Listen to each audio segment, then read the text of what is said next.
Adolf Hitler believed he was the best man for conducting special operations, and Allies regarded him as the most dangerous man in Europe.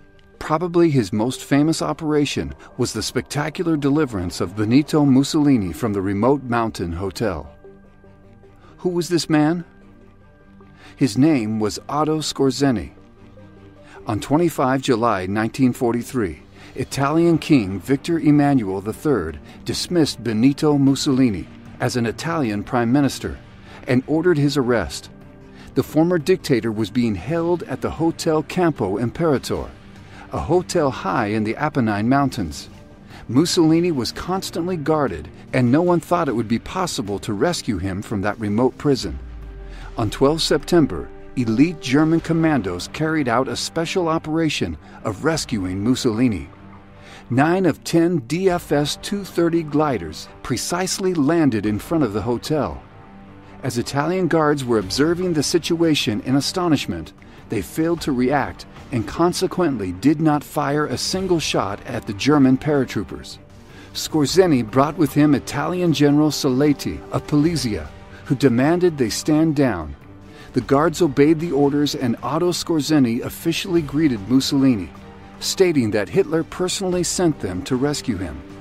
Shortly afterwards, a Fiesler Fi-156 Stork aircraft landed and took Skorzeny and Mussolini to Hitler, who was extremely pleased with the result of the mission. Otto Skorzeny was born in Vienna in 1908 to a rich, middle-class family. He started his studies at the University in Vienna in 1926, where he became fascinated with fencing. One of the duels resulted in a facial wound that left a big scar on his cheek. He later claimed that the knowledge about pain he learned while fencing taught him to not be scared in combat. Skorzeny joined the Austrian Nazi Party in 1931. He was very pleased with the Anschluss and believed that the union of Germany and Austria would be beneficial to his country. After the Nazis attacked Poland, Skorzeny volunteered to join German air forces, but was told he was too tall and too old. He joined the Leibstandarte SS Adolf Hitler instead, the most elite Waffen-SS division. He fought on the Western Front, including France and Holland, and later in Yugoslavia. He was spotted by the senior officers, rightly judging his abilities, and was quickly promoted. He was sent to the Eastern Front as an officer of the 2nd SS Panzer Division, Das Reich. In 1942, he suffered a head wound by shrapnel from a Katyusha rocket launcher. Initially, he refused medical treatment and rejoined his unit only hours later. Ultimately, however, he was forced to leave his unit. He was sent to a hospital in Vienna, promoted to the rank of captain, and awarded the Iron Cross for bravery under enemy fire. He was also given a new task, the creation of a Special Forces unit, modeled by British commandos. Many considered the rescue of Mussolini a baptism of fire for Skorzeny's unit. Although the mission was a complete success and Hitler was excited about Skorzeny, the truth was different. It was General Kurt Student who planned all operations, but Skorzeny was able to play it right and present himself as Mussolini's savior. Not only Hitler believed him, but thanks to Goebbels, all the world believed him as well. Adolf Hitler was so impressed with Skorzeny that later he made him his first choice for leading special operations. The most famous were the Armored First Operation, known also as the Mickey Mouse Operation, taking place in autumn 1944 in Budapest. Skorzeny was ordered to capture Miki Horthy, son of Admiral Mikos Horthy, in order to blackmail the latter one.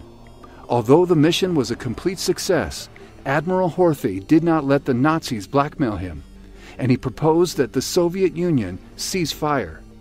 As a direct consequence of Horthy's actions, the Nazis decided to carry out another mission, codenamed Panzerfaust. Once again, Otto Skorzeny was put in charge, and once again he succeeded. During this mission, Skorzeny's commandos took over Budapest, arrested Horthy, and made Ferenc Szalazism the new prime minister.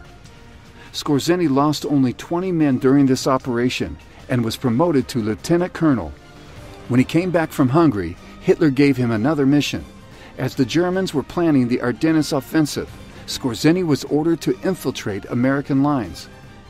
During the offensive, his English-speaking men were disguised in Allied uniforms and were causing chaos behind enemy lines.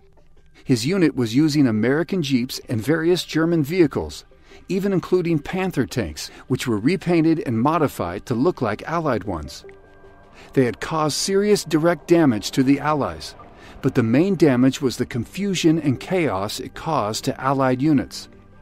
All captured men were given Skorzeny's name as the man in charge of their unit. They also claimed that his real target was General Eisenhower, and Skorzeny was planning to reach Paris and assassinate him. That was a lie, but the Allies believed it, and Eisenhower became heavily guarded. At one point, the Allies began calling him the most dangerous man in Europe. But not all Skorzeny's operations were successful. Operation Knight's Leap was a failed attempt to catch Joseph Broz Tito alive. Allegedly, Skorzeny was also involved in planning the long jump operation, an attempt to kill the Big Three: Churchill, Stalin, and Roosevelt. The British and Americans dismissed existence of such a plan, as did Skorzeny himself in his post-war memoirs.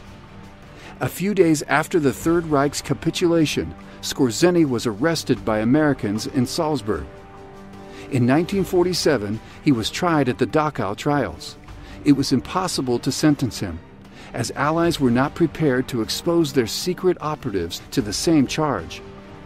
While being detained in a POW camp, he escaped with the help of 3 former SS officers. Later, Skorzeny claimed that his escape was arranged by U.S. authorities. He fled to Spain, where he set up a small engineering company.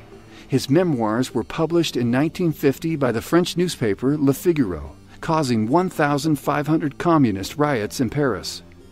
He spent some time in Argentina and later in Egypt, where he served as President Nasser's advisor. At one point, he even worked closely with the Israeli Mossad. Otto Skorzeny died on 5 July 1975 in Madrid, at age 67.